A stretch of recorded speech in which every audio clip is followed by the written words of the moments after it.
अब हम बात करेंगे जीएस पेपर 4 एथिक्स के पीवाईक्यूज को तो बात कर ही रहे थे। 2018 के क्वेश्चंस की बात करेंगे, ठीक है। 2018 के अंदर एथिक्स से कौन कौन से क्वेश्चन आए थे। यहाँ पे हम केस स्टडीज नहीं ले रहे हैं यार, मैं फिर बताता हूँ। केस स्टडीज का एक अलग सेक्शन होगा जहाँ पे एग्जाम्पल्स, कुछ एग्जाम्पल्स केस स्टडीज होंगे, फिर पीवाईक्यूज केस स्टडीज होंगे। उस प्रकार से केस स्टडीज को हम कवर करेंगे। अभी हम एथिक्स क्वेश्चन देख रहे हैं, तो हर साल लगभग 6 क्वेश्चन सेक्शन ए में, 7 क्वेश्चन सेक्शन बी में, है ना। तो यहाँ से क्वेश्चन आ रहे हैं भाई, और दो दो केस स्टडीज आप समझ सकते हो सेक्शन ए सेक्शन बी में।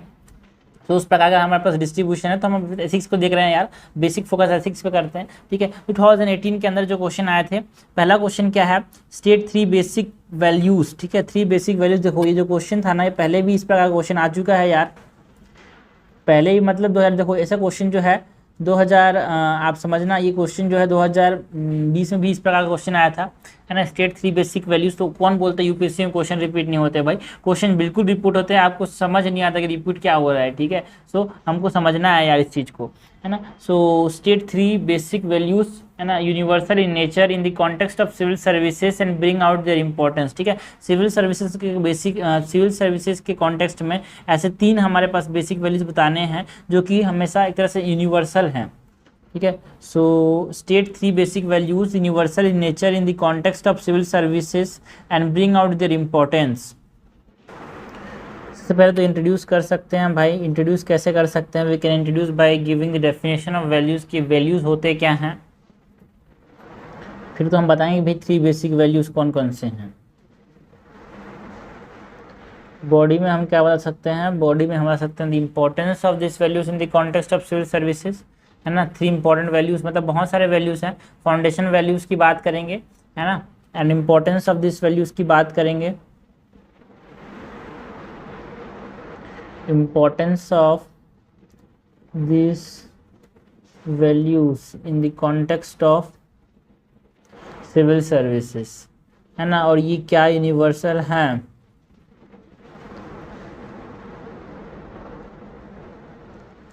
वो भी हम बताएंगे। इसको एग्जांपल्स के साथ सब्सटेंशिएट करेंगे, एंड लास्ट में हम कंक्लूजन के अंदर कंक्लूड करेंगे विद रिलेवेंट स्टेटमेंट, मतलब इतना सम अप कर देंगे यार। रिलेवेंट स्टेटमेंट का मतलब इतना दिन से आपको समझ आ गया, मैंने इतना दिन से इतना क्वेश्चन बनाया है ना। एक तरीके से एक पर्सपेक्टिव वे अहेड, या फिर कॉन्टेक्स्ट में एक अच्छा सोच के साथ कंक्लूड करना। व्हाट आर वैल्यूज़ यार, पहले तो डेफिनेशन ऑफ वैल्यूज़ की बात करें।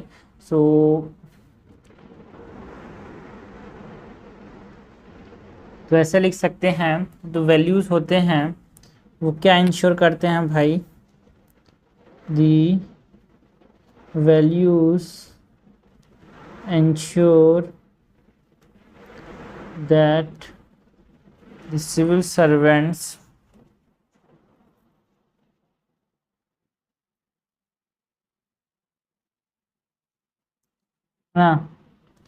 are accountable,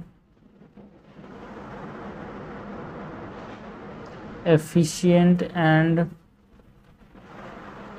responsive to the needs of the citizens they serve। accountable, efficient and responsive, है ना। अगर हम बात करें इसमें कौन कौन सी फाउंडेशनल वैल्यूज़ की अगर हम बात करें, तो फाउंडेशनल वैल्यूज़ कौन कौन से हैं भाई सिविल सर्विसेज के अंदर।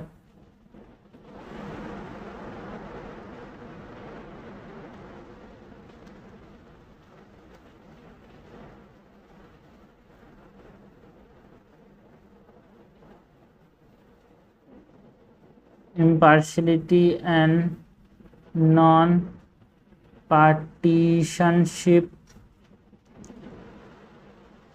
integrity, objectivity, dedication to public service,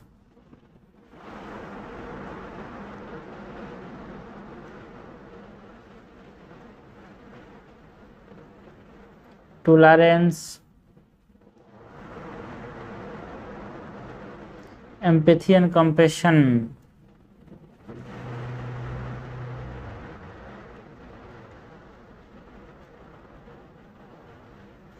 नहीं, ये फाउंडेशनल वैल्यूज़ हैं भाई। हमारे पास इसमें 3 इंपॉर्टेंट वैल्यूज़ को यहाँ पे एक्सप्लेन करने हैं। सो वो कौन कौन से हैं भाई? इंटीग्रिटी हो गया, है ना, इंटीग्रिटी, ऑब्जेक्टिविटी एंड प्रोफेशनलिज्म। सबसे पहले तो इंटीग्रिटी। तो इंटीग्रिटी का अगर हम एग्जांपल दें, है ना, इंटीग्रिटी बहुत ज़रूरी है यार। फॉर एग्जांपल यहाँ पे हम दुर्गा शक्ति नागपाल का एग्जांपल दे सकते हैं।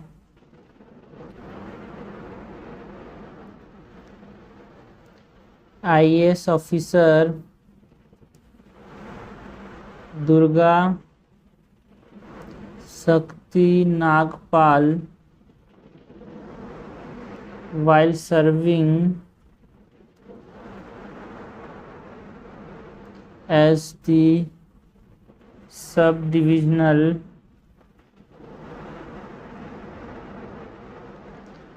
and while serving as the SDM in Gautam Buddha Nagar,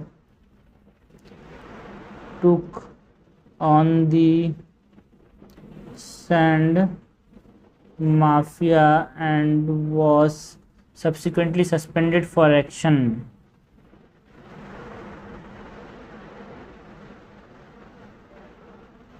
Subsequently suspended for her action.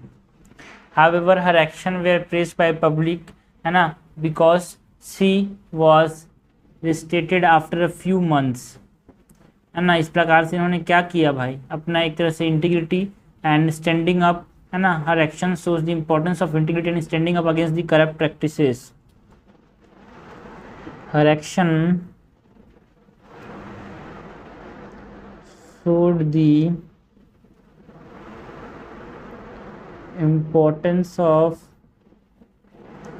integrity and standing up against corrupt practices। पहला आ गया इंटीग्रिटी की इम्पोर्टेंट वैल्यू है भाई। उसके बाद objectivity is another crucial value. For example यहाँ पे हम एग्जांपल दे सकते हैं कि देखो, जो प्रधानमंत्री जन धन योजना जब लॉन्च हुआ था, it aims to what? Providing financial inclusion to all the citizen, है ना। एंड द स्कीम इम्प्लीमेंट कैसे किया गया था? ऑब्जेक्टिवली, मतलब कि बिना कोई बायस के, है ना। 42 करोड़ बैंक अकाउंट खोले गए थे, है ना। तो एक प्रकार से ये तब भी सक्सेसफुल हो पाया बिकॉज ऑब्जेक्टिविटी इन्वॉल्व था भाई, कि किसी ऊपर भेदभाव नहीं हुआ था, है ना।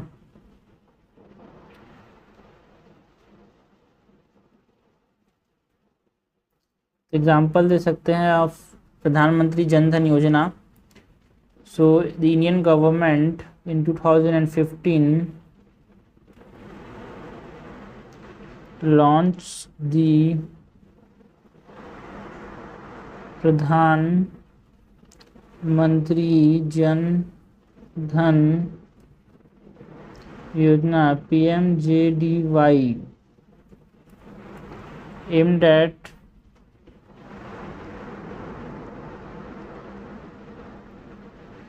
at providing financial inclusion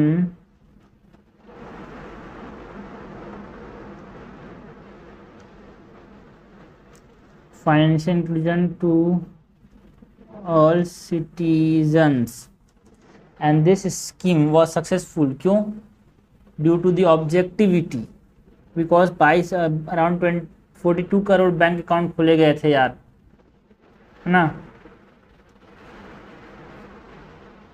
ऐसे लिख सकते हैं, this scheme was implemented objectively without any bias and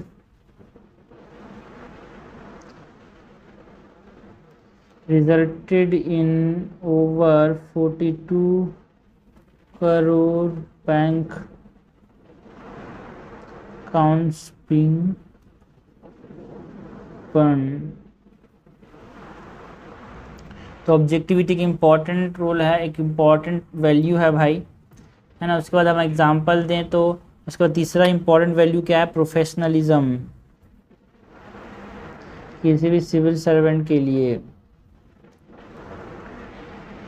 यहाँ पे हम एग्जांपल दे सकते हैं एस ऑफिसर डॉक्टर के सेंथिल राज का, जिन्होंने बहुत इम्पॉर्टेंट रोल प्ले किया था भाई कोविड के समय, है ना, जो स्प्रेड था उसको कंट्रोल करने में। जनरली इन्होंने मेन इम्पोर्टेंट रोल प्ले किया था कृष्णगिरी जो डिस्ट्रिक्ट थी ना, वहाँ पे ना बहुत सारे इन्होंने मेजर्स लिए थे, जैसे कि setting up quarantine facilities, contact tracing and testing.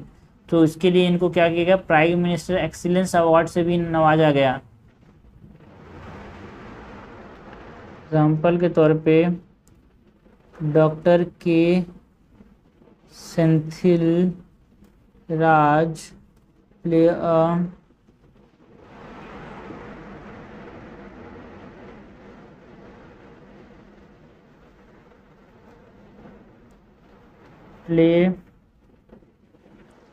played a crucial role in controlling the spread of COVID-19 virus in his district Krishnagiri।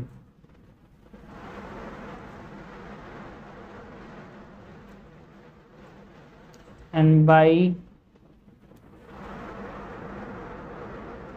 implementing various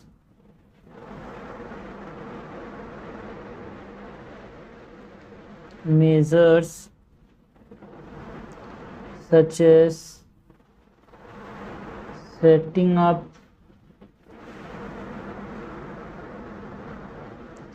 quarantine facilities, contact tracing and testing।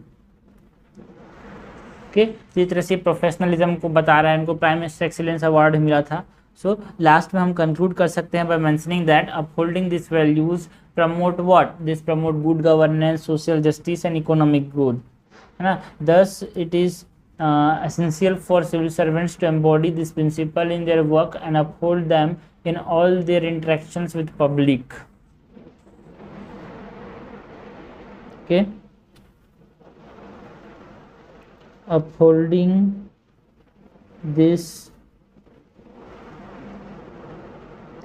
values promote good governance, social justice and economic growth। Thus it is important or it is essential for civil servants to embody these values in their work।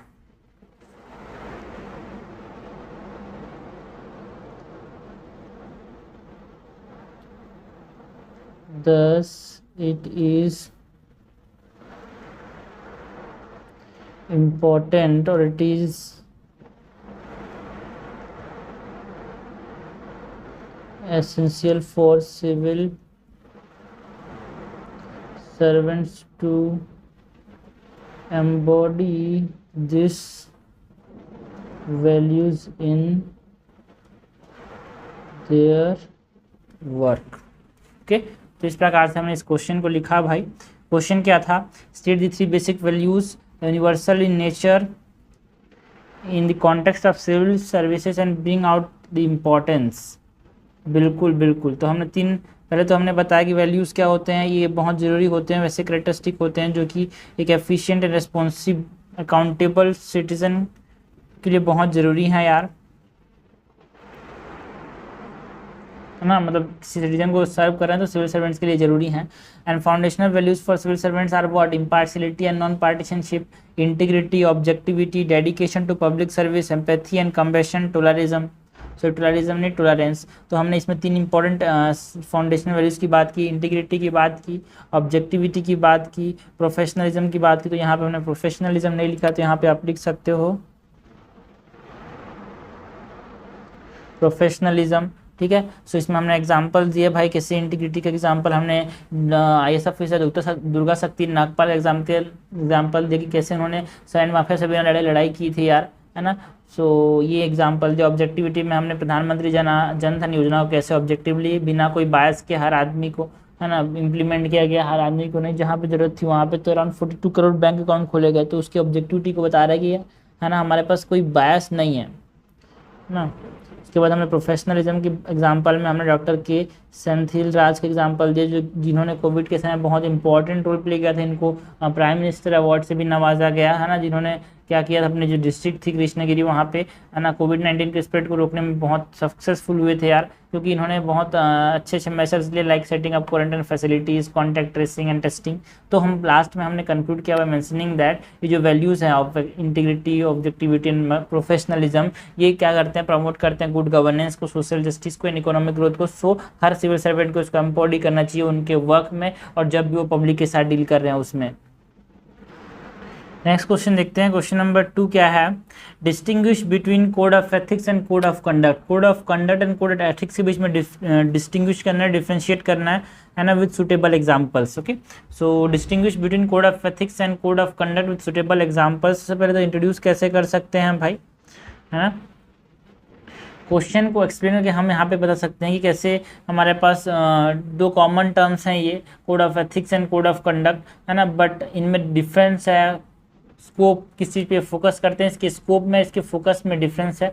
उस प्रकार के contextual introduction दे सकते हैं यार।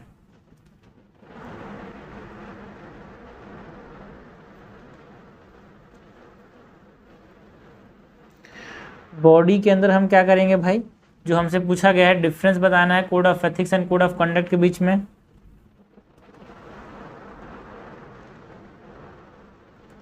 है ना, with examples. And last में conclusion में हम क्या करना है भाई, कंक्लूड करेंगे by mentioning regarding its significance.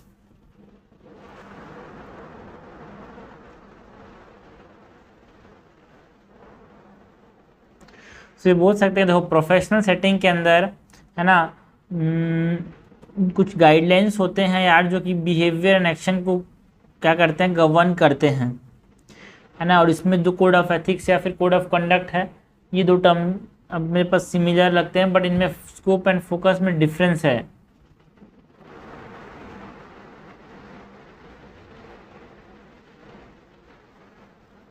ना, तो ऐसे इंट्रोड्यूस कर सकते हैं, in professional settings organizations often establish code of ethics and code of conduct to govern the behavior and actions of their members।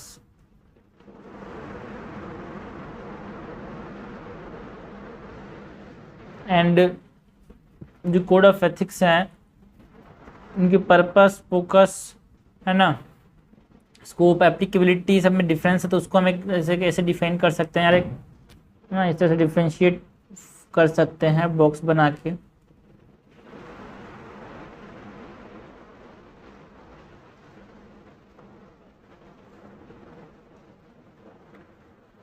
Code of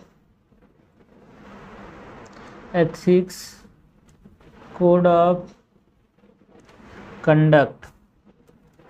purpose की बात करें तो कोड ऑफ एथिक्स का पर्पस क्या है ना, set out fundamental principles and values.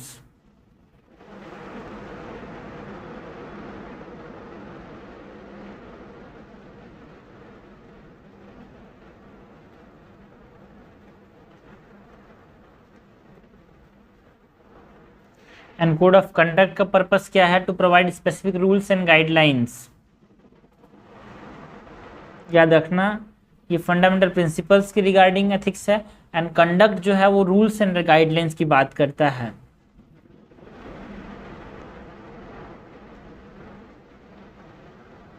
Okay, तो purpose में डिफरेंस है यार।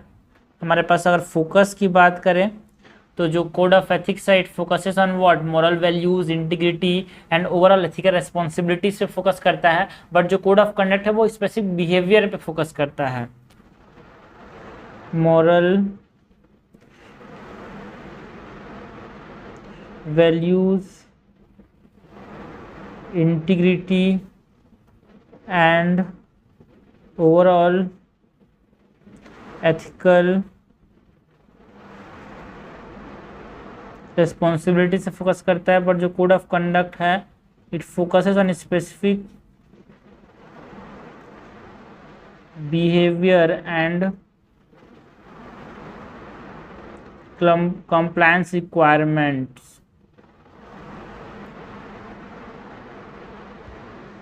ओके, एंड अगर हम स्कोप की बात करें तो जो कोड ऑफ एथिक्स होते हैं वो ब्रॉडर फ्रेमवर्क के होते हैं, बट हमारे पास जो कोड ऑफ कंडक्ट है उनका एक क्लियर एक्सपेक्टेशन है यार, ठीक है, तो नैरोअर बोल सकते हो। Code of ethics are broader, having broader framework for ethical decision making, and हमारे पास code of conduct are having clear expectation, है ना, clear expectation and standard of behaviour.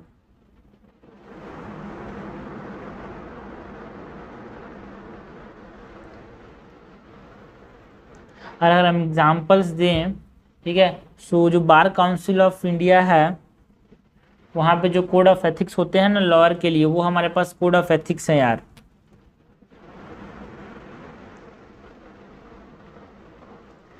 Okay, हमको एग्जांपल्स की बात भी करनी है, तो एग्जांपल्स के तौर पे हमारे पास जो, चलो एप्लीकेबिलिटी देख लेते हैं, अगर एग्जांपल्स अलग तरीके से देखेंगे। एप्लीकेबिलिटी, जो code of ethics it is applicable for professionals within an organisation.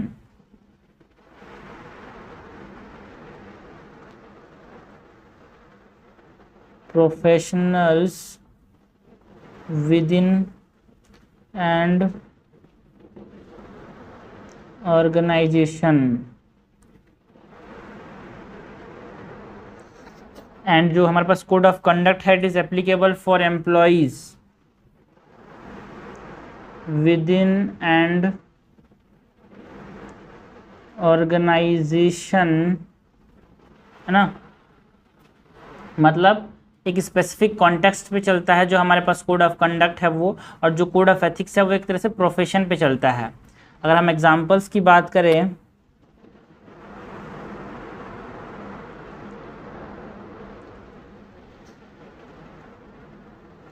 Code of ethics अगर हम एग्जांपल्स दें तो जो बार काउंसिल ऑफ इंडिया है,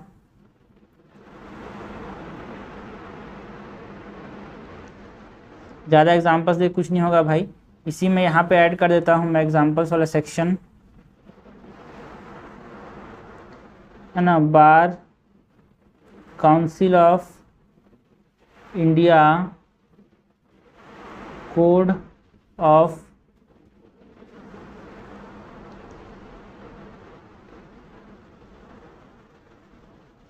एथिक्स फॉर लॉयर, जो बार काउंसिल ने कोड ऑफ एथिक्स दिए हैं लॉयर्स के लिए, वो यहाँ पे क्या है?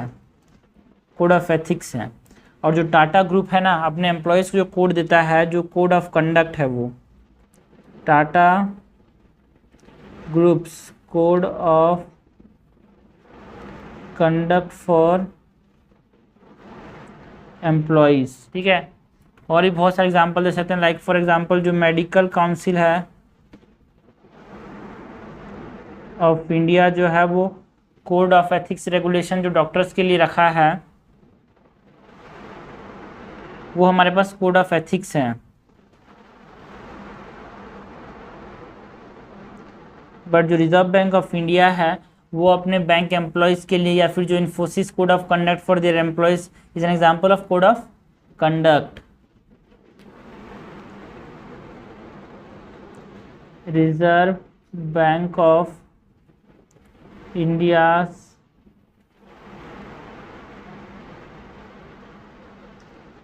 Code of conduct for bank employees. ठीक है, तो हमने डिफ्रेंशिएट किया हुआ है different purpose, scope and focus, countability, applicability and examples पे। लास्ट में हम कंक्लूड करेंगे बाय मेंशनिंग दैट बोथ जो code of ethics and code of conduct है, they are crucial for maintaining public trust and ensuring compliance with laws and regulation। सो हम conclude कर सकते हैं by mentioning that thus by upholding these codes individual and organization can demonstrate their commitment to ethical behavior and maintain the integrity of their profession or industry। Thus by upholding these codes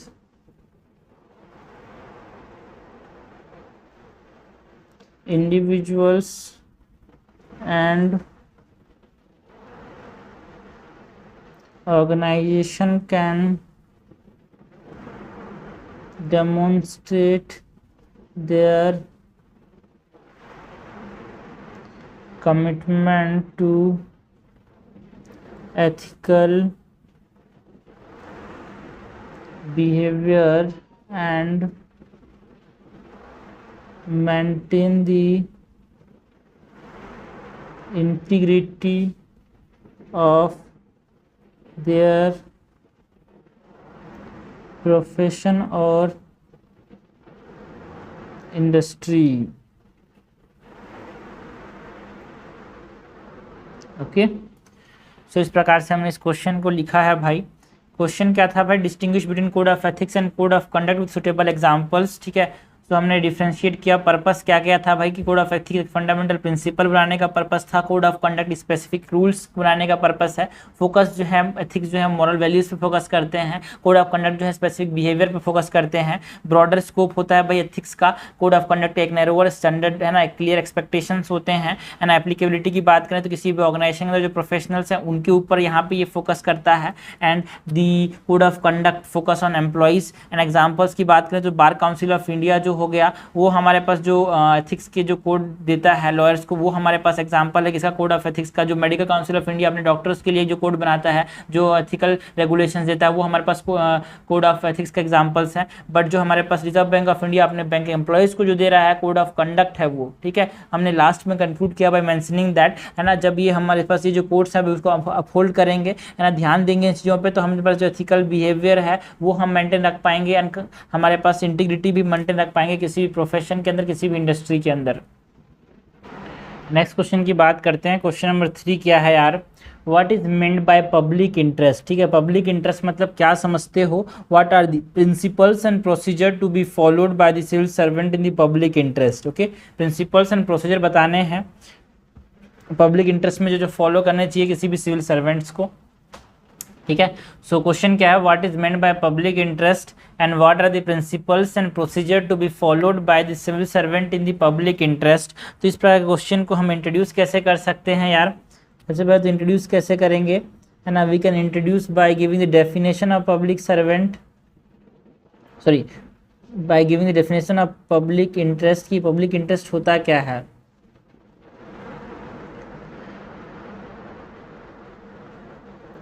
body के अंदर हम mention कर सकते हैं the principles and procedures की कौन कौन से फॉलो करने चाहिए भाई सिविल सर्वेंट को पब्लिक इंटरेस्ट में।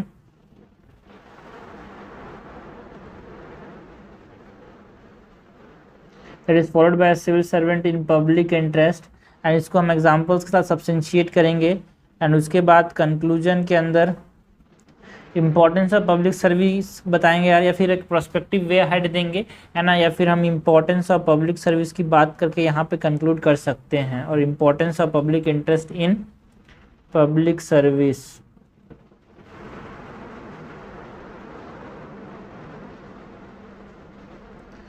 सो व्हाट इज पब्लिक इंटरेस्ट यार? It is it refers to the common good या फिर welfare of the general public, ठीक है, जनरल पब्लिक का खुद गुड हो, अच्छा हो, भला हो, है ना, वो हमारे पास क्या बताता है, पब्लिक इंटरेस्ट बताता है ना। एक तरह से आप समझना, जो ब्रॉडर कम्युनिटी है उसके नीड्स को, उसकी ज़रूरतों को बता रहा है ना। किसी भी इंडिविजुअल नीड्स को छोड़ के जो कम्युनिटी के जो नीड्स हैं उसको एक तरह से क्या कर रहा है, पब्लिक इंटरेस्ट एक तरह से बता रहा है। Public interest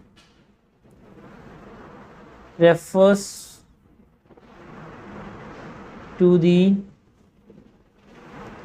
interest and refers to the needs of the broader community as opposed to the narrow interest of individual or specific group।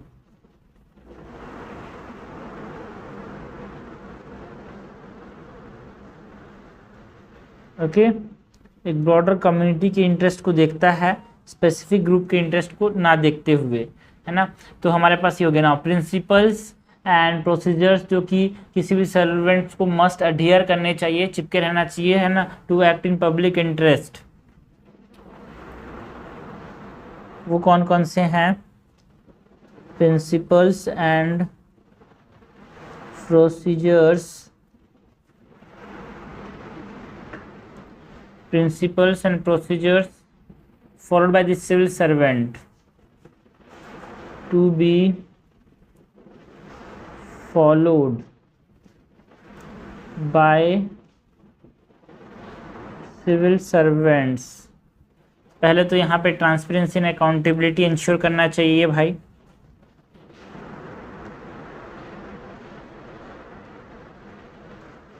Her question के एथिक्स में, मैक्सिमम क्वेश्चन में इस शब्दों का तो उपयोग होता ही होता है यार, ट्रांसपेरेंसी एंड अकाउंटेबिलिटी का, है ना। Civil servant must ensure that उनके जो एक्शंस हैं या फिर डिसीजन है ना, वो पब्लिक के लिए एक तरह से ट्रांसपेरेंट या फिर अकाउंटेबल हो, है ना। जो पब्लिक सर्वेंट्स हैं timely and accurate information provide करें पब्लिक को, है ना। उनके जो एक्शन है, उनके डिसीजन को वो एक्सप्लेन करेंगे क्यों ऐसा लिया है डिसीजन उन्होंने। So civil servant must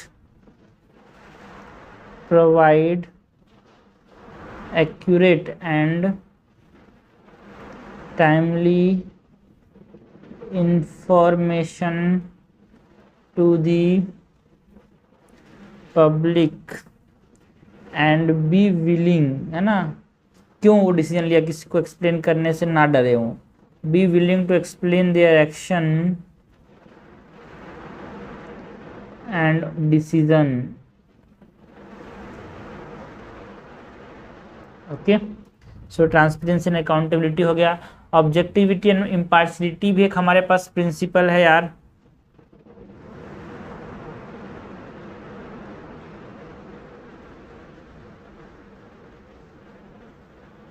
okay, objectivity and impartiality, because जो सिविल सर्वेंट होना चाहिए उनको ऑब्जेक्टिव होना चाहिए, इम्पार्शियल होना चाहिए। जो डिसीजन है किसी एक पर्टिकुलर कम्युनिटी या फिर एक पर्टिकुलर ग्रुप को फेवर नहीं करना चाहिए यार, है ना। फैक्ट्स एंड एविडेंस के ऊपर बेस्ड होने चाहिए इनके डिसीजन, है ना, किसी भी पर्सनल ओपिनियन या फिर बायस पे नहीं होना चाहिए। द डिसीजन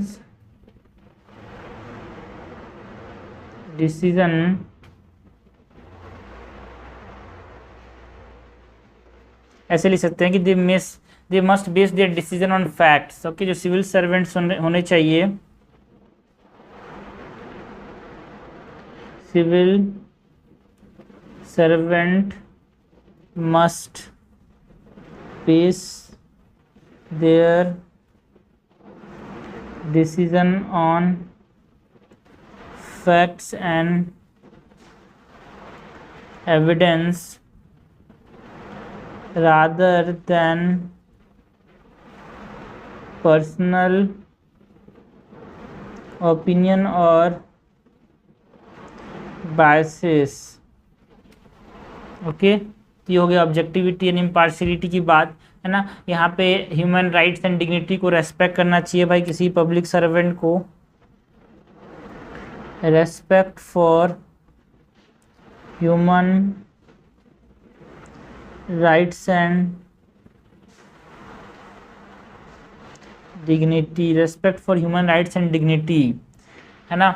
जो एग्जाम्पल के तौर पे हम बात कर सकते हैं कि जो इंडिया के अंदर जो सिविल सर्वेंट्स जो हैं उनको कुछ प्रिंसिपल्स या फिर प्रोसीजर्स फॉलो करना पड़ता है, जो कि all India service conduct rules के अंदर मेंशन्ड है ना।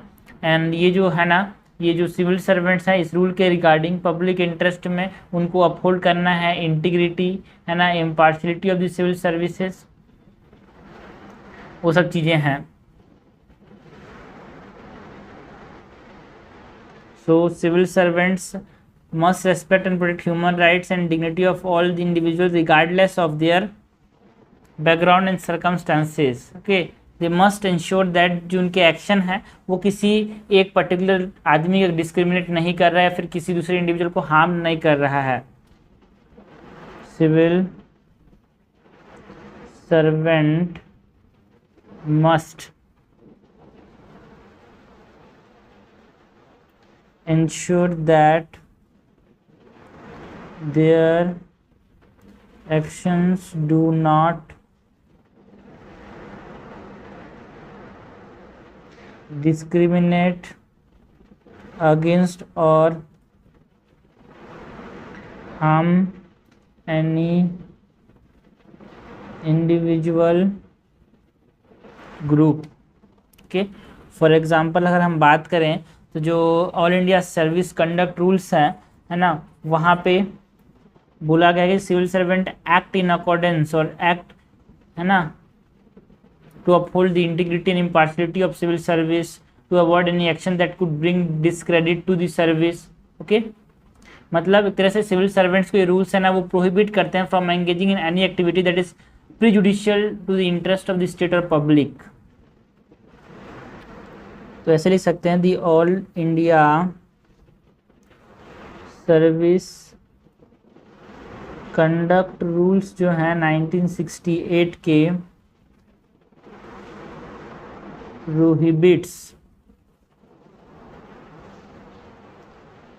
prohibit civil servants from engaging in any activity that is prejudicial to the interest of the state or the interest of the state or the public. Okay, last में हम conclude कर सकते हैं by mentioning या फिर और example दे सकते हैं कि जो राइट टू इन्फॉर्मेशन एक्ट है ना, वो प्रोवाइड करता है citizen the right to access to information, एक तरह से अकाउंटेबिलिटी ला रहा है यार। Okay, the right to information act 2005 promote transparency and accountability in decision making. इस प्रकार से लिख सकते हैं that another example is the right to information act of 2005, है ना।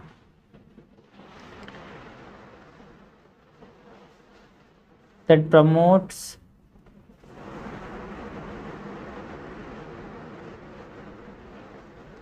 transparency and accountability in। अच्छा, ये वाला जो एग्जांपल है जहाँ पे हमने ट्रांसपेरेंसी की बात की थी वहाँ पे देना चाहिए यार। ठीक है, सो इसको हम क्या करते हैं, यहाँ पे डाल देते हैं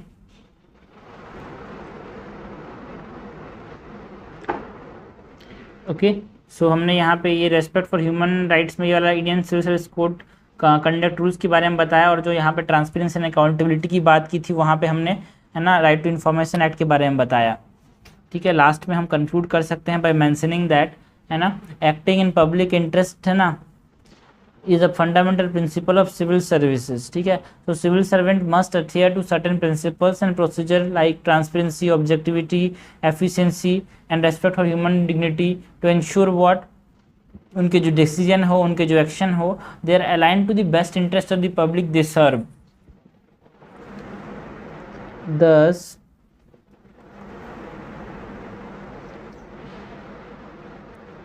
एक्टिंग इन, ऐसे लिख सकते हैं 10, ऐसा चलो 10 civil servants must adhere to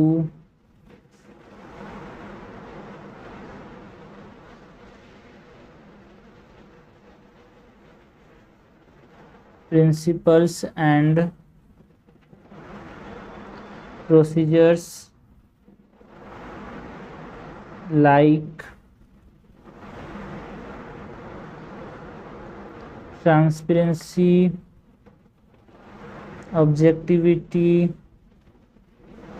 efficiency to ensure that their action and decisions are aligned with the best interest of the public they serve, with the best interest of public they serve, transparency, objectivity and efficiency, best interest of public. Okay, तो इस प्रकार से हमने इस question को conclude किया। भाई question क्या था, what is meant by public interest and what are the principles and procedure to be followed by civil servant in public interest. उससे पहले हमने क्या बताया यार, पब्लिक इंटरेस्ट मतलब ब्रॉडर कम्युनिटी के लिए काम करना, उनकी नीड्स को देखना एज कम्पेयर टू कुछ ब्रॉडर या फिर कुछ जो स्पेसिफिक ग्रुप या फिर इंडिविजुअल्स के नीड्स को देखने में कोई काम। उनकी नीड्स को छोड़ो मतलब नहीं, उनके नीड्स से बेहतर हमारे पास बड़ा क्या है, ब्रॉडर कम्युनिटी की जो नीड्स हैं वो, उसको बोलते हैं पब्लिक इंटरेस्ट। कुछ प्रिंसिपल्स जो फॉलो करने चाहिए सिविल सर्वेंट्स को इन पब्लिक इंटरेस्ट, वो क्या है, ट्रांसपेरेंसी एंड अकाउंटेबिलिटी इंश्योर करना चाहिए, जहाँ पे राइट टू इन्फॉर्मेशन एक्ट का एग्जांपल दिया हमने। ऑब्जेक्टिविटी इन इम्पार्शियलिटी, ऑब्जेक्टिविटी इन इम्पार्शियलिटी के जो प्रिंसिपल्स है वो बहुत जरूरी है, बिकॉज सिविल सर्वेंट की जो डिसीजन होने चाहिए they must be based on fact and evidences, है ना, पर्सनल ओपिनियन पे बेस्ड नहीं होने चाहिए वो, है ना। हमने बताया कि कैसे जो सिविल सर्वेंट ऐसे डिसीजन होने चाहिए जो कि, है ना, डाइवर्सिटी को, ह्यूमन राइट्स को, डिग्निटी को रेस्पेक्ट करे यार। फॉर एग्जाम्पल, है ना, हमारे पास जो इंडियन सिविल सर्विस कोड है वहाँ पे बताया गया है कि जो सिविल सर्वेंट है they must act in accordance with what, and accordance with the, है ना, जो ये जो सर्विस में जो एथिकल प्रिंसिपल्स हैं उनके हिसाब से काम करना चाहिए, एंड जो कि इंटरेस्ट, है ना, स्टेट के इंटरेस्ट में हो उसके हिसाब से काम करना चाहिए, अपने पर्सनल बायसेस के ऊपर काम नहीं करना चाहिए, है ना, किसी के ऊपर डिस्क्रिमिनेट नहीं करना चाहिए, किसी पर्टिकुलर इंडिविजुअल को हार्म नहीं करना चाहिए। लास्ट में कंक्लूड किया by mentioning that by adherence to this principles of transparency, objectivity and efficiency, जो सिविल सर्वेंट्स हैं वो best interest of the public में सर्व कर सकते हैं यार, अपना अच्छा डिसीजन ले सकते हैं। आगे बढ़ते हैं, नेक्स्ट क्वेश्चन देखते हैं। क्वेश्चन नंबर 4 क्या है, the right to information act. देखो भाई, राइट टू इन्फॉर्मेशन बार बार आता है, एक बार प्रीवियस हमने जो 18 शायद ये 18 बना रहे हैं ना, 21 या फिर 20 में भी एक क्वेश्चन आया था राइट टू इन्फॉर्मेशन से। The right to information act is not all about citizen empowerment alone, it essentially defines or redefines the concept of accountability discussed। ठीक है, तो राइट टू इन्फॉर्मेशन एक्ट की बात करनी है कि कैसे अकाउंटेबिलिटी को रिडिफाइन करता है, उसके बारे में बताना है। फिर से अगर पढ़ते हैं यार, the right to information act is not all about citizen empowerment alone, it essentially redefines the concept of accountability discuss. तो यहाँ पे हम इसको इंट्रोड्यूस कैसे कर सकते हैं भाई, we can introduce it by giving brief about the RTI, about the right to information act। ठीक है, उसके बाद बॉडी के अंदर हम कैसे कर सकते हैं, बॉडी के अंदर हम मेंशन कर सकते हैं कि कैसे जो राइट टू इन्फॉर्मेशन एक्ट है it defines the concept of accountability,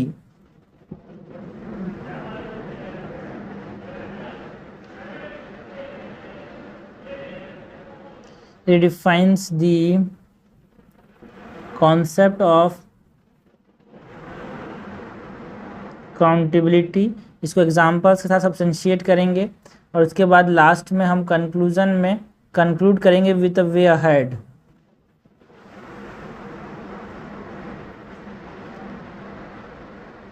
so start करते हैं भाई। देखो, जो राइट टू इन्फॉर्मेशन एक्ट है है ना, ये क्या करता है, सिटीजन को वो राइट देता है कि वो इन्फॉर्मेशन जो कि पब्लिक अथॉरिटीज़ के पास है उसको एक्सेस कर सके। तो एक तरह से ये मेजर स्टेप था भाई ट्रांसपेरेंसी एंड अकाउंटेबिलिटी के लिए इंडियन डेमोक्रेसी में।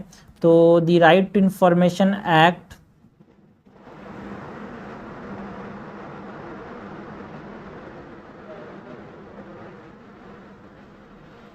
है ना, it provides citizens with the right to access information held by public authorities। Okay and इस तरह से आप एक फ्लो चार्ट में यहाँ बता सकते हो कि जो राइट टू इंफॉर्मेशन एक्ट है, राइट टू इंफॉर्मेशन जो है it empowers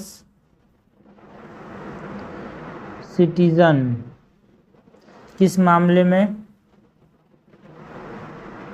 demand responsibility from public servants, hold public servants accountable, hold public servants accountable, bring to light of poor governance and bureaucratic empathy, bring to light of poor governance and bureaucratic apathy। तो इस प्रकार से हमने क्या किया, right to information act को बताया। Now हमको ये बताना है कैसे जो राइट टू इन्फॉर्मेशन एक्ट है it redefines the concept of accountability. Accountability मतलब क्या समझते हो यार, answerability plus enforceability is accountability. हमारे पास क्या पूछा गया है, how the RTI redefines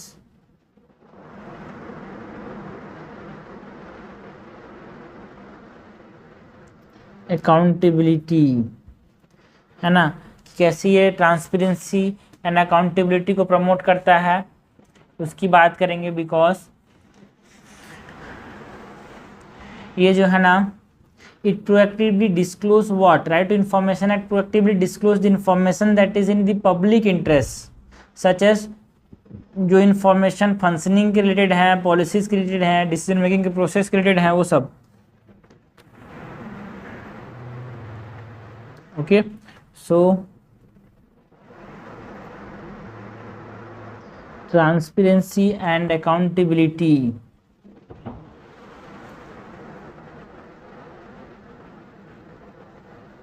transparency and accountability के रेफरेंस में कैसे अकाउंटेबिलिटी आता है भाई, because it discloses information related to their functioning. जो RTI है it discloses information that is in the public interest, such as information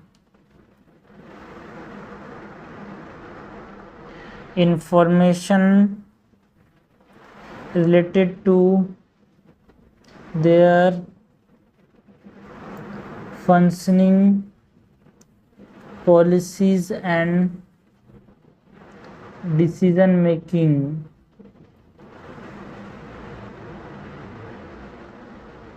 है ना, functioning policies and decision making process.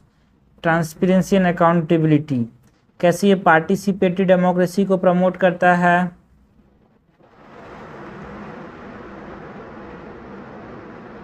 की बात करें तो जो राइट टू इंफॉर्मेशन एक्ट है ना, तो पार्टिसिपेटरी डेमोक्रेसी को कैसे एम्पावर करता है, बिकॉज जो सिटीजन्स हैं they can access to the public policies and decision, है ना, तो वो प्रोवाइड कर सकते हैं citizen can provide feedback to the public authorities and they can contribute in the decision making process. Okay, तो इस प्रकार से accountability आ सकते हैं. Citizen can access information on public policies and decisions and provide feedback to public authorities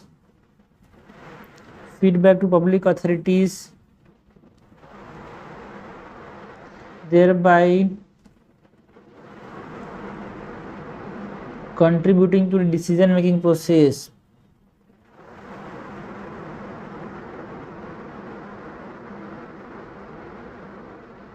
okay है ना. कैसे ये जो हमारे पास राइट टू इन्फॉर्मेशन एक्ट है कैसे प्रिवेंट करता है करप्शन को, उसकी बात करते हैं. So it plays an important role in prevention of corruption because citizen can access to and can have access to the information related to the government contract, tender and expenditure, and they can hold the public official accountable for any irregularities या फिर corruption हो रहा है अगर तो.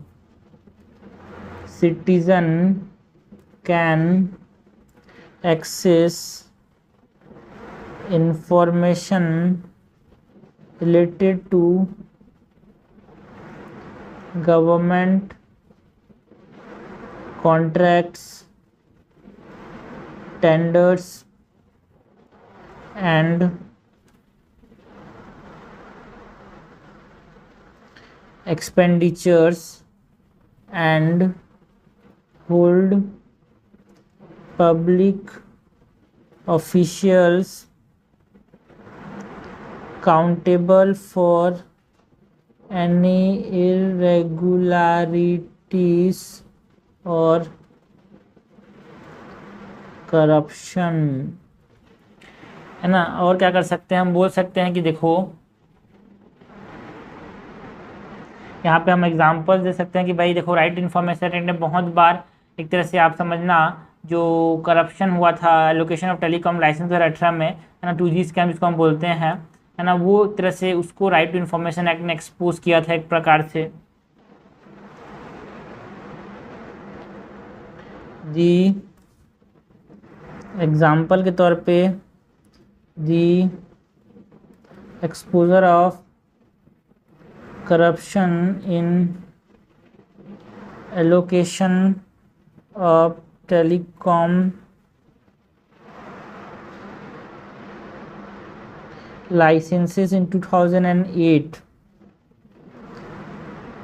following an RTI application by an activist. तो एक RTI activist ने जब फाइल किया तब जाके यहाँ पे एक्सपोजर हुआ, यानी तो पता नहीं चलता लोगों को. तो ये RTI का एक इम्पॉर्टेंट रोल है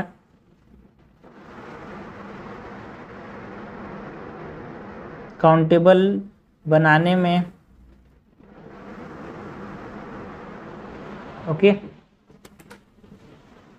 और भी हमारे पास एग्जांपल दे सकते हैं. फॉर एग्जांपल इंफॉर्मेशन जो था है ना मिड डे मील क्वालिटी का कैसे कि स्कूल्स में प्रोवाइड किए जा रहे हैं, ये RTI एप्लीकेशन जो ग्रुप ऑफ पेरेंट्स ने जब फाइल किए थे तो वहाँ पे बताए गए भाई. तो सब चीज़ एग्जांपल दे सकते हैं हम लोग. द डिस्क्लोजर ऑफ, इसमें एक एग्जांपल लिख देना यार जो मैं 2 ले रहा हूँ, है ना, बिकॉज छोटा करना है आपको, 250 वर्ड में नहीं 150 वर्ड में देना है, इसलिए तो हमारे पास चीज़ें हम ज़्यादा कवर करेंगे बट एग्जाम में आप इसमें चूज के लिख सकते हो. Disclosure of information related to the quality of mid day meals provided to school children following an RTI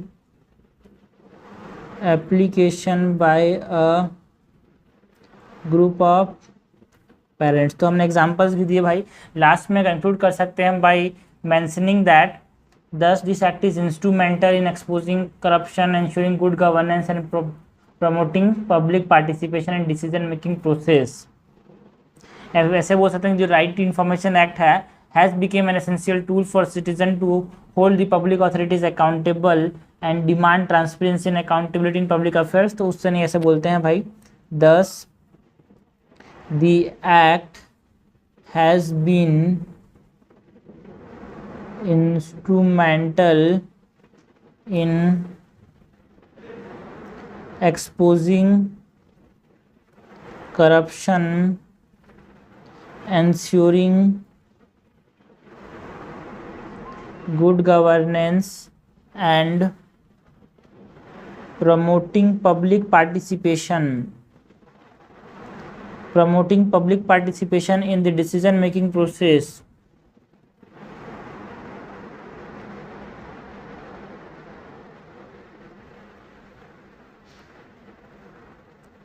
तो क्वेश्चन क्या था भाई? क्वेश्चन था हमारे पास the right to information act is not all about citizen empowerment alone, it essentially redefines the concept of accountability discuss. उससे पहले तो हमने बताया कि देखो भाई जो राइट टू इन्फॉर्मेशन एक्ट है क्या, ये इन्फॉर्मेशन लेने के राइट प्रोवाइड करता है किसी पब्लिक अथॉरिटीज से यार, है ना, एम्पावर करता है सिटीजन को to hold the public servant accountable, है ना, to demand responsibility from the public servant, है ना। पुअर गवर्नेंस के अगर कोई चीज़ हो रही है तो उसको एक तरह से लाइट में लाओ, ब्रिंग इन द लाइट, ये बोलता है। एंड कैसे ये डिफाइंस करता है अकाउंटेबिलिटी को, बिकॉज जो राइट इन्फॉर्मेशन एक्ट है it brings transparency and accountability, because ये बात करता है कि इन्फॉर्मेशन हमको दो रिगार्डिंग जो फंक्शनिंग कैसे हो रही है गवर्नमेंट से, जो पब्लिक अथॉरिटीज़ है उनकी पॉलिसीज कैसे बनाए जा रहे हैं, डिसीजन मेकिंग कैसे हो रहा है उसके रिगार्डिंग। डेमोक्रेटिक पार्टिसिपेटिव डेमोक्रेसी को प्रमोट करता है यार आरटीआई कैसे, बिकॉज फीडबैक देने की बात करता है पब्लिक अथॉरिटीज, आप ठीक से काम नहीं कर रहे हो यार इस मामले में, तो ये एक तरह से क्या कर रहा है ना, अकाउंटेबल बना रहा है पब्लिक अथॉरिटीज़ को। प्रिवेंशन करता है करप्शन को, बिकॉज ये बात करता है कि हमको इन्फॉर्मेशन दो रिगार्डिंग द गवर्नमेंट कॉन्ट्रैक्ट, आपने किसको कॉन्ट्रैक्ट दिया, किसको टेंडर दिया, कितना एक्सपेंडिचर किया। तो जो अगर कोई भी रेगुलरिटीज आती है, कोई भी करप्शन आता है, तो एक तरह से राइट टू इन्फॉर्मेशन उसको पकड़ सकता है। एग्जाम्पल के तौर पर हमारे पास 1.5 लाख करोड़ का जो घोटाला हुआ 2008 में 2G स्कैम जिसको बोलते हैं, जहाँ पे जो टेलीकॉम लाइसेंसिंग का जो एलोकेशन हुआ था वो गलत तरीके से हुआ था, वो तभी जाके लोगों ने उसको मतलब कभी जाके उसका जांच हुआ जब एक आरटीआई एक्टिविस्ट ने एप्लीकेशन फाइल किया था। अगर उन्होंने एप्लीकेशन फाइल नहीं किया होता तो इतने बड़ा घोटाला सामने नहीं आता यार। हमने एक और एग्जांपल जैसे कि कुछ पेरेंट्स ने आरटीआई को एप्लीकेशन फाइल किया कि हमारे पास जो मिड डे मील का फूड का जो क्वालिटी है वो कैसा है, तो वो इन्फॉर्मेशन तभी मिल जाए पर आरटीआई आपके पास है। तो एक तरह से आरटीआई जो है वो गवर्नमेंट पब्लिक अथॉरिटीज को क्या कर रहा है, गवर्नमेंट इंस्टीट्यूशन को अकाउंटेबल बना रहा है। लास्ट में हमने देखा भाई कंक्लूड किया by mentioning that yes it is instrumental in exposing corruption, ensuring good governance and promoting public participation in democracy and in decision making process. Okay, इस प्रकार से हमने इसको कंक्लूड किया। नेक्स्ट क्वेश्चन देखते हैं। क्वेश्चन नंबर 5 क्या है यार, what is mean by conflict of interest. हमको बात किसकी करनी है, कॉन्फ्लिक्ट ऑफ इंटरेस्ट की बात करनी है। Illustrate with example the difference between actual and potential conflict of interest. ठीक है, actual and potential conflict of interest के बीच में डिफरेंस बताना है एग्जाम्पल्स के साथ। फिर से पढ़ते हैं भाई। What is meant by the conflict of interest? Illustrate with example the difference between actual and potential conflict of interest। ठीक है, तो इसमें हम इंट्रोड्यूस कैसे कर सकते हैं भाई, हम इंट्रोड्यूस कर सकते हैं bye defining what is conflict of interest. इसका डेफिनेशन दे सकते हैं, definition of conflict of interest का बॉडी के अंदर हम क्या कर सकते हैं, हम एक्चुअल एंड पोटेंशियल जो कॉन्फ्लिक्ट ऑफ इंटरेस्ट वो डेफिनेशन मतलब बताना है, मेंशन करना है, डेफिनेशन देना है, बट उसके डिफरेंस बताना है ना। Actual and potential conflict of interest के बीच में डिफरेंस बताना है एंड विथ एग्जांपल्स। कंक्लूजन में अकॉर्डिंगली मतलब जो ऊपर में बताया है उसको यहाँ पे एक तरह से सम अप कर देंगे। सो स्टार्ट करते हैं भाई। What is conflict of interest.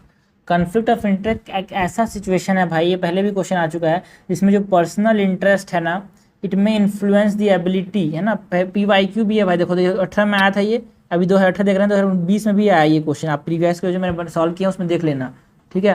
तो क्वेश्चन कौन बोलते हैं यूपीएससी में रिपीट नहीं होता, बिल्कुल रिपीट होता है। आपको समझना जरूरी है भाई कहाँ से क्वेश्चन आ रहे हैं और कैसे लिखना है अपने को। सो कॉन्फ्लिक्ट ऑफ इंटरेस्ट क्या है? पर्सनल इंटरेस्ट और प्रोफेशनल कैपेसिटी में जो करना होता है उसके बीच में जो एबिलिटी है, उसको डिफरेंस, उसकी जो कॉन्फ्लिक्ट है, उसमें जो सिचुएशन जहाँ पे दोनों में एक तरह से मतभेद हो रहा है, so conflict of interest is what? It refers to a situation where an individual's personal interest or financial interest may influence their ability to, जो पर्सनल इंटरेस्ट है वो अफेक्ट कर रहा है their ability to make impartial decision, जो impartial decision लेने की जो एबिलिटी है इन देयर प्रोफेशनल कैपेसिटी, उसके बीच में उसको अफेक्ट कर रहा है यार। ओके, हमारे पास क्या बताना है यार? हमको actual conflict of interest and potential conflict of interest को मेंशन करना है विथ एग्जांपल्स, ठीक है। So actual conflict of interest क्या है ना? ये तब देखने को मिलता है जब जो इंडिविजुअल का जो पर्सनल इंटरेस्ट है directly conflict with their professional duties, ठीक है। तो डायरेक्टली कन्फ्लिक्ट करे तो एक्चुअल इंटरेस्ट, फॉर एग्जांपल, है ना। और जो पोटेंशियल कॉन्फ्लिक्ट ऑफ इंटरेस्ट है, पोटेंशियल मतलब समझ ना, क्षमता है, पोटेंशियल कॉन्फ्लिक्ट आ सकता है, पोटेंशियल कॉन्फ्लिक्ट मतलब कॉन्फ्लिक्ट आ सकता है नहीं। सो एग्जांपल के तौर पे अगर एक गवर्नमेंट ऑफिशियल है, गवर्नमेंट ऑफिशियल हु, थोड़ा सा इसको एक्सप्लेन भी कर देते हैं यार, ये बिल्कुल ज़रूरी है ना। Conflict of interest arises when an individual, conflict of interest arises when an individuals personal interest directly conflict their professional duties।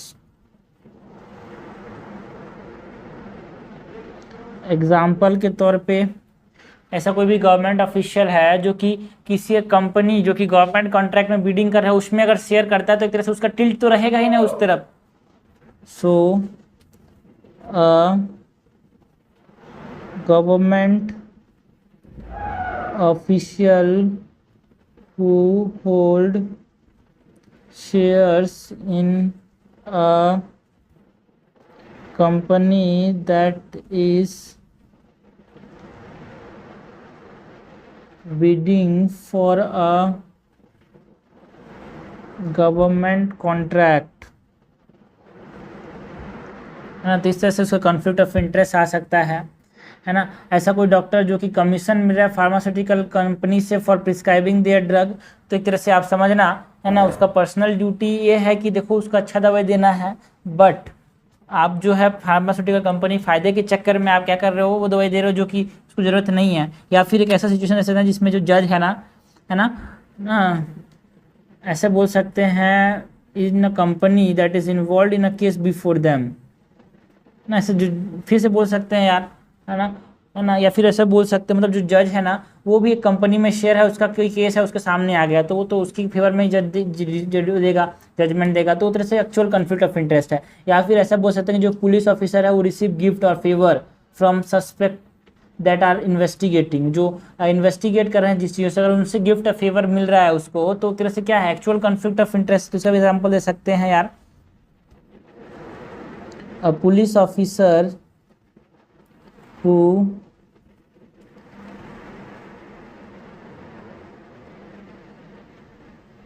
receive gifts or favors from a suspect they are investigating। तो ये हमने example दिया actual conflict of interest का। अगर हम potential conflict of interest की बात करें,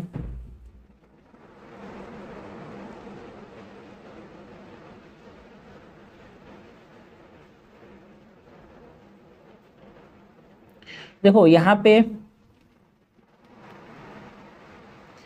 पोटेंशियल कॉन्फ्लिक्ट ऑफ इंटरेस्ट में क्या है ना, इन जो कॉन्फ्लिक्ट ऑफ इंटरेस्ट है, ठीक है, but when individual personal interest could potentially और can influence their professional duties, can है ना, डायरेक्टली अफेक्ट नहीं कर रहा है but could,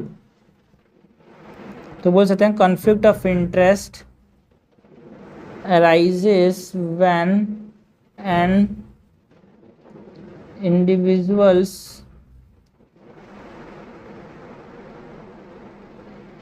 personal interest could, ये इंपॉर्टेंट है, could potentially influence their professional duties. Example के तौर पे सपोज कर कोई फाइनेंशियल एडवाइजर है जो कि कमीशन मिल रहा है for recommending certain investment product to the clients, अब उसके ऊपर है कि वो जो क्लाइंट है वो एडवाइस करे ना, उसकी डायरेक्टली वो उसको मान नहीं रहा है, ठीक है, अगर मानता तो क्या हो जाता हमारे पास एक्चुअल हो जाता, बट वो एडवाइस कर रहा है। Who receives a commission from recommending certain investment product to client, है ना। और भी एग्जांपल जैसे कि कोई हमारे पास जर्नलिस्ट है ना, किसी कंपनी पे शेयर रखता है और उसको रिपोर्ट कर रहा है, तो एक तरह से उसकी तरफ बायस हो जाएगा ना यार वो, है ना। या फिर ऐसा कोई पब्लिक ऑफिशियल जिसका क्लोज या फिर फाइनेंशियल टाइज है किसी कंपनीज के साथ जिसको गवर्नमेंट कॉन्ट्रैक्ट चाहिए, तो एक तरह से आप समझ सकते हो वो क्या है, potential, can result in conflict of interest but not resulting directly, ठीक है। फॉर एग्जाम्पल दे सकते हैं, for example a journalist who own share in a company, ठीक है। ये सब ठीक है, एग्जांपल्स काफ़ी है। नाउ हम एक थोड़ा सा यहाँ पे कैसे रिजॉल्व कर सकते हैं कॉन्फ्लिक्ट ऑफ इंटरेस्ट, वो भी जरूरी है यार ना, एक तरह से पूछा नहीं गया बट हमारी ये ड्यूटी है। So how to resolve conflict of interest, by generating awareness, है ना, checks and balances, use of standard operation और procedure, code of ethics and conducts का इस्तेमाल करके, जो हमने देखा था एक क्वेश्चन में, ओवरऑल अकाउंटेबिलिटी को ध्यान देना है। इस प्रकार से हम कॉन्फ्लिक्ट ऑफ इंटरेस्ट को अवॉइड कर सकते हैं। हमको फाउंडेशनल वैल्यूज़ पे ध्यान देने हैं, like foundational values of ethics, honesty, integrity, accountability, transparency, professionalism, जो कि नोलन ने दिया था, 7 प्रिंसिपल्स हैं यहाँ पे। हमारे पास रिस्क मैनेजमेंट पे ध्यान देना है यार, है ना। कोड ऑफ कंडक्ट तो करने ही करने हैं अपने को एक प्रकार से। सो इस प्रकार से हम क्या कर सकते हैं, रिजॉल्व कर सकते हैं कॉन्फ्लिक्ट ऑफ इंटरेस्ट को। लास्ट में we can conclude by mentioning that in each of this situation the individual personal interest could potentially influence their professional duties, ठीक है। So it is important for professionals to be aware of their potential conflict and take steps to manage them, such as rescuing themselves from decision making process, disclosing potential conflict to relevant parties, okay।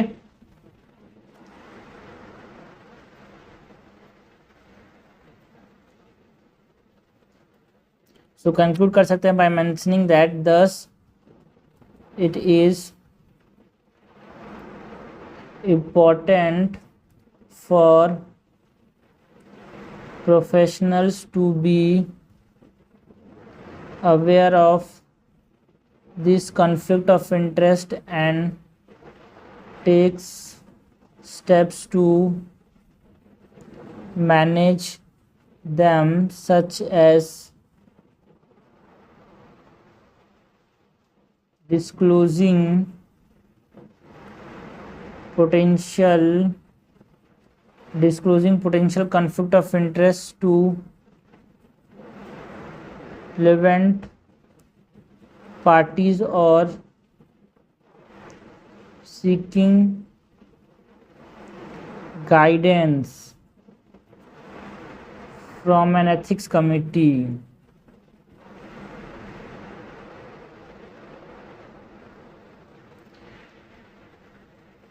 ठीक है।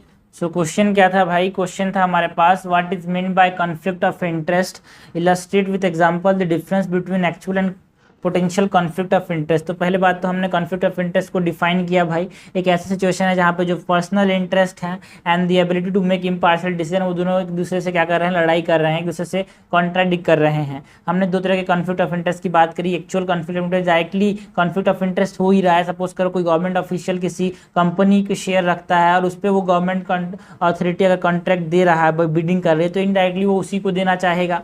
तो directly मतलब समझ लेना, directly affect हो रहा है, indirectly क्या हो रहा है, डायरेक्टली कन्फ्लिक्ट कर रहा है ना। हमने बोला पोटेंशियल कॉन्फ्लिक्ट ऑफ इंटरेस्ट में डायरेक्टली तो नहीं हो रहा है, बट हाँ हो सकता है बिकॉज ऑफ सम रीजन, मतलब गुड पोटेंशियल। जैसे कि कोई फाइनेंशियल एडवाइजर है, किसी से कमीशन ले रहा है और किसी क्लाइंट को बोल रहा है कि आप इसमें इन्वेस्ट करो। अब वो क्लाइंट मजबूर तो नहीं है इन्वेस्ट करने में, है ना, मजबूर हो जाता तो वो पहला किसी सिचुएशन में आता, है ना, पहला सिचुएशन में जिसमें एक्चुअल कॉन्फ्लिक्ट ऑफ इंटरेस्ट है, बट यहाँ पे मजबूर तो नहीं है ना, इसीलिए it can potentially lead to conflict of interest, इसीलिए पोटेंशियल कॉन्फ्लिक्ट ऑफ इंटरेस्ट का पार्ट है। हमने दिखाया कैसे हम रिजॉल्व कर सकते हैं कॉन्फ्लिक्ट ऑफ इंटरेस्ट को, by generating awareness, by making rules regarding checks and balances, risk management करके, फाउंडेशनल वैल्यूज पे ध्यान देके, है ना, code of ethics and conduct को अच्छे से फॉलो करना है यार।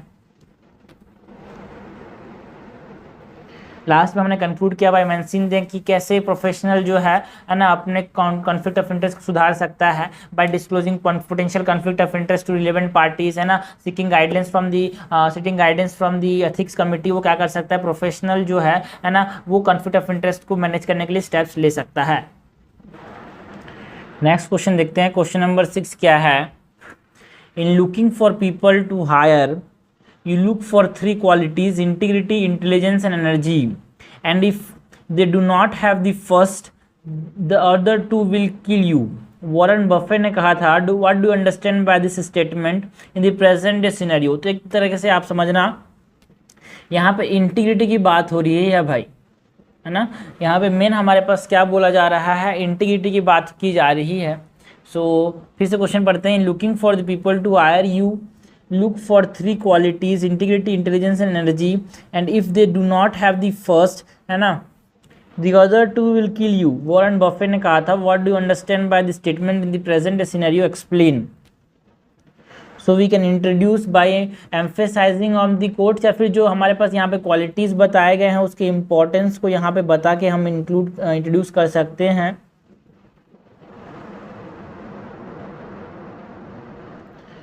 बॉडी के अंदर, है ना, इस स्टेटमेंट की रिलेवेंस को देख सकते हैं, है ना, बताना है अपने को बॉडी में रिलेवेंस ऑफ दिस स्टेटमेंट, है ना, एग्जांपल्स के साथ,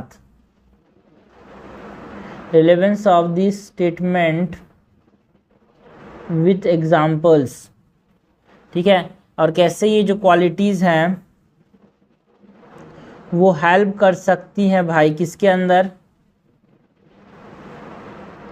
एडमिनिस्ट्रेशन के अंदर, वो हम बता सकते हैं, है ना। इन क्वालिटीज़ के बीच में रिलेशनशिप हमको बताना है,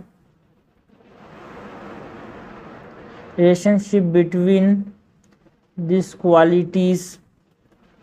लास्ट में हम कंक्लूजन के अंदर कंक्लूड करेंगे by mentioning about the significance of this qualities. So यहाँ पे वॉरेन बफे इस स्टेटमेंट से क्या को यहाँ पे बोले तो एम्फेसिस करना चाह रहे हैं भाई, importance of integrity in the individual specially in professional context यहाँ पे ये इंटीग्रिटी का इंपॉर्टेंस एक प्रकार से ये बता रहे हैं। वॉरेन बुफे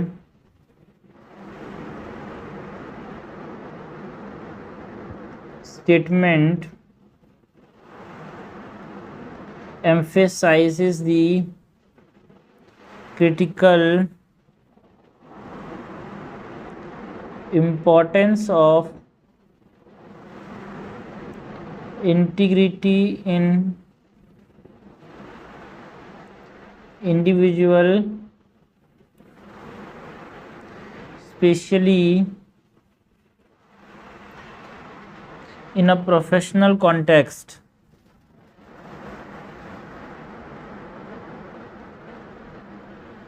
ओके हमको एक्सप्लेन करना है कि जो स्टेटमेंट का रिलेवेंस क्या है भाई हमारे पास प्रेजेंट डे कॉन्टेक्स्ट में, ये हमको बताना है। So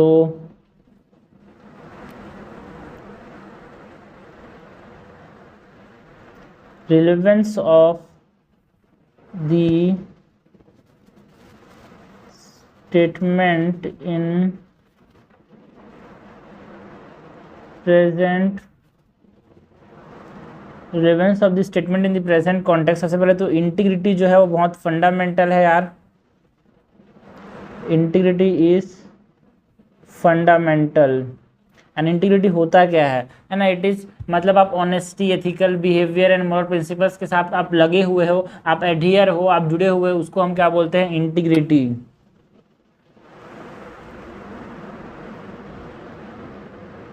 it refers to honesty, ethical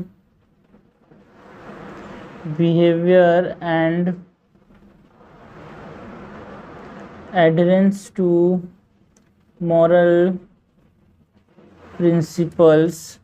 अगर हम एग्जाम्पल दें तो हमारे पास एग्जाम्पल दे सकते हैं अबाउट जो हाई प्रोफाइल बहुत सारे स्कैंडल्स देखने को मिले। लाइक फॉर एग्जांपल जो सत्यम स्कैंडल था वो हाईलाइट कर रहा है कि जो डिवास्टेटिंग कॉन्सिक्वेंस हो सकता है अगर इंसान अपनी इंटीग्रिटी को खो बैठे।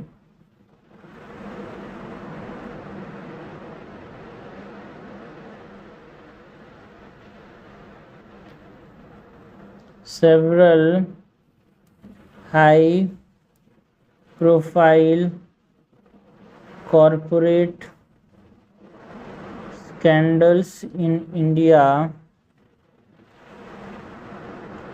such as the Satyam scandal highlights the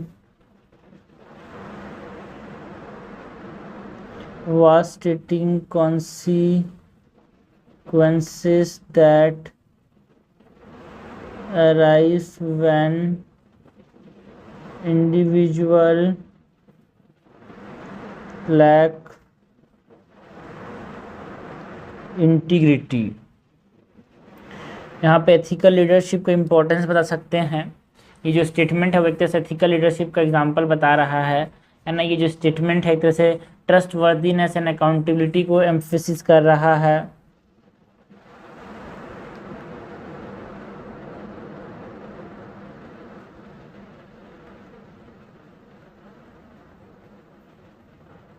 है ना, ये जो स्टेटमेंट है वो ट्रस्ट वर्दीनेस एंड अकाउंटेबिलिटी को एम्फेसाइज कर रहा है।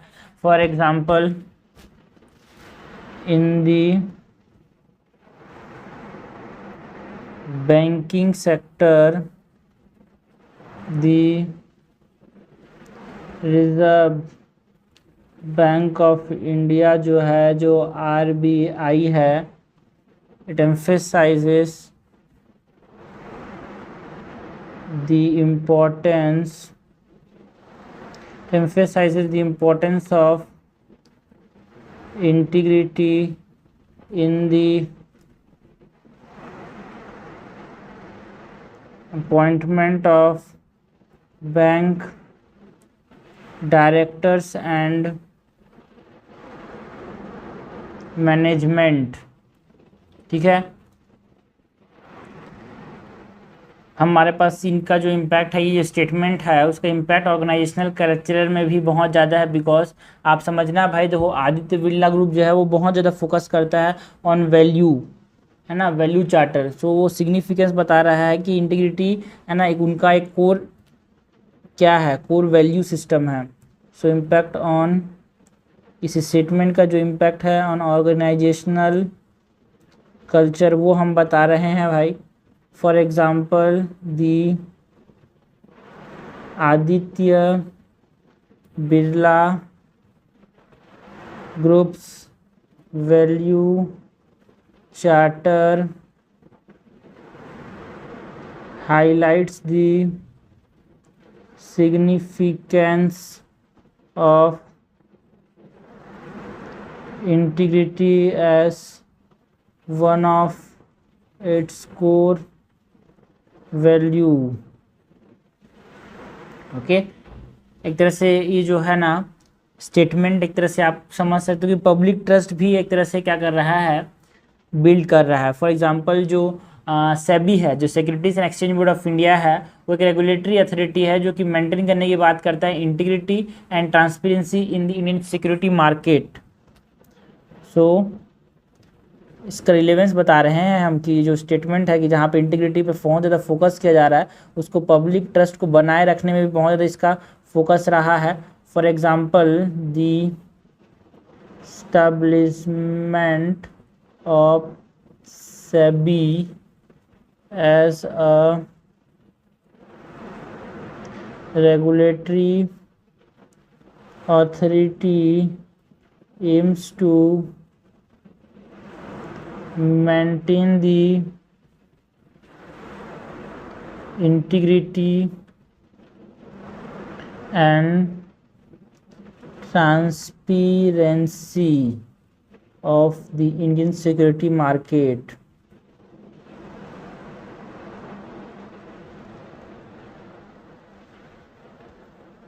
ओके, सो लास्ट में हम कंक्लूड करेंगे by mentioning that therefore individual, specially दोस्त जो कि एक पोजीशन ऑफ अथॉरिटी में है, उनको एक स्टैंडर्ड बनाना चाहिए भाई, है ना, highest standard of integrity maintain करना चाहिए एंड एथिकल बिहेवियर अचीव करना चाहिए। बिकॉज, है ना, तभी जाके हम एक रेस्पॉन्सिबल एंड सस्टेनेबल मैनर में चीज़ें अचीव कर पाएंगे। Therefore individuals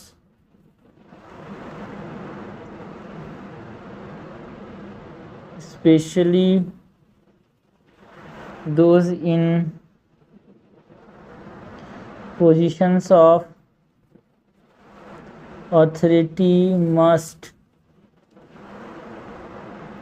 strive to uphold the highest standards of integrity and ethical behavior to achieve success in a responsible and sustainable manner। Okay, so हमारे पास क्वेश्चन क्या था भाई? क्वेश्चन था in looking for people to hire you look for three qualities: integrity, intelligence and energy, and if they do not have the first, and the other two will kill you। Warren Buffett। What do you understand by this statement in the present scenario? Explain। ठीक है, तो यहाँ पे एक तरह से Warren Buffett जो है इंटीग्रिटी के इंडिविजुअल के अंदर उसके इंपॉर्टेंस को बता रहे हैं। इसका आज के ज़माने में रिलेवेंस क्या है कि भाई देखो इंटीग्रिटी बहुत जरूरी है। नहीं तो आप बड़े बड़े समझना, बड़े बड़े जो हाई प्रोफाइल कैंडल्स होते हैं, कॉर्पोरेट कैंडल्स, वो जनरली बिकॉज क्यों होते हैं? बिकॉज ऑफ दी ऑनेस्टी की कमी, एथिकल बिहेवियर की कमी। फॉर एग्जाम्पल हमने क्या दिखा, हमने जो सत्यम स्कैंडल देखा था वो इसी को डेमोन्स्ट्रेट कर रहा है कि भाई इंटीग्रिटी की जब कमी आती है तो इतने बड़े लेवल पे स्कैंडल हो सकते हैं, है ना। ये जो इंटीग्रिटी है आज के ज़माने में, आज के कॉन्टेक्स्ट में यहाँ पे ट्रस्टवर्दीनेस एंड अकाउंटेबिलिटी डेवलप करता है। फॉर एग्जांपल जो रिजर्व बैंक ऑफ इंडिया है, वो वहाँ पे जो appointment of bank directors and management होता है, बहुत इंपॉर्टेंट रोल है वहाँ पे इंटीग्रिटी का यार, है ना। ऑर्गेनाइजेशन के कल्चर में हमारे पास बहुत इंपॉर्टेंट रोल देखने को मिलता है इंटीग्रिटी का, बिकॉज जो आदित्य बिरला ग्रुप है वो वैल्यू चार्टर जो है ना इनका वो बहुत ज़्यादा है ना हाईलाइट करता है कि देखो कितना इंपॉर्टेंट है हमारे पास इंटीग्रिटी यार किसी भी ऑर्गेनाइजेशन को काम करने में, है ना। और एक तरह से जो इंटीग्रिटी है वो पब्लिक के अंदर ट्रस्ट भी बना के रखता है। फॉर एग्जाम्पल जो सेबी का एस्टेब्लिशमेंट था वो जिसने सिक्योरिटी एंड मार्केट में इंटीग्रिटी एंड ट्रांसपेरेंसी को माहौल लाया मेंटेन किया, तो वो बिल्ड करता है पब्लिक ट्रस्ट। लास्ट में हमने कंक्लूड किया कि देखो भाई high standard of integrity ethical behaviour maintain करना बहुत जरूरी है जिससे हम एक सक्सेसफुल सक्सेस अचीव कर पाएँ रेस्पॉन्सिबल एंड सस्टेनेबल मैनर में। तो ये हमने क्वेश्चन देखे 2018 के सेक्शन ए में जो क्वेश्चन आए थे। इसके बाद हम बात करेंगे सेक्शन बी में जो 7 क्वेश्चन थे, अभी हमने 6 क्वेश्चन देखे हैं।